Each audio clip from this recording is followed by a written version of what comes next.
Yeah, the first time was through the producers in UK and in France. You know, they sent me the script and asked me if I was interested in doing a film in Thailand about Muay Thai boxing, prison addiction, based on a true story. I thought, yeah, there is a lot of stuff I like in this kind of project. So I read the script and then I read the book by Billy Moore, based on his own experience, in prison in Thailand. And I felt like it was really interesting, and really like specific character, to do a film about. And then I met Billy in Liverpool, which really decided me also to work on this film and work on A Prayer Before Dawn. It was not that easy, because shooting a film in Thailand, when you say it's a prison movie, it's not really the image, Thailand like to give about the country. But for me, it was important, to be really realistic. And I like mixing the kind of documentary style, with like fiction. And so I really wanted to shoot in a prison with former prisoners. So it took me a while, to find this prison, and then also to do the casting, to work only with former prisoners and real prisoners, which was, for me the most important thing, because they are their own experience of life, of experience of prison.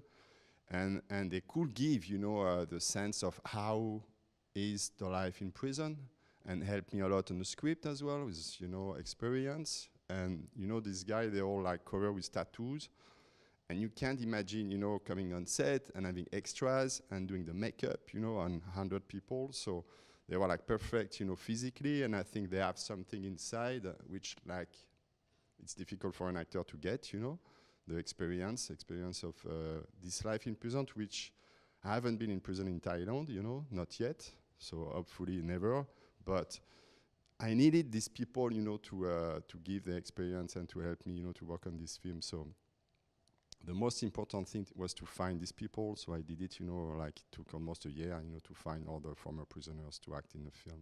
It's really interesting because even when we were working on the script, we could call Billy and say how it was, how did you react at this time, how would you react if this happened to you, so it was a challenge. At the same time, it was really helpful, and Billy was really like with us, helping a lot, really involved in the screening when we were writing the script. And then he couldn't come in on set. I would love to have him, on set as an advisor and telling us, his experience. But as he did a sentence, in Thailand, he's blacklisted, so he couldn't come. He tried to come, and then they stopped him at the airport, and he couldn't get the flight, so he didn't come. But it's interesting when you have the real person, you have to do the film about something, from the film, But for me, I really wanted to try to portray and be honest in trying to portray this story, in the most realistic way,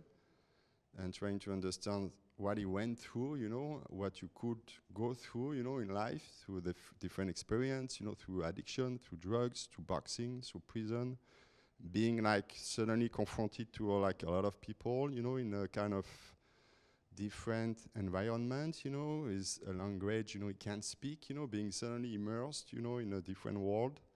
And that's what I wanted to do with this film, also for the audience, to be immersed, suddenly in a different world, and not having all the tools, to understand and being into the story, being lost, like the character, and trying to experience, how it could be, this journey, of this guy, Billy Moore.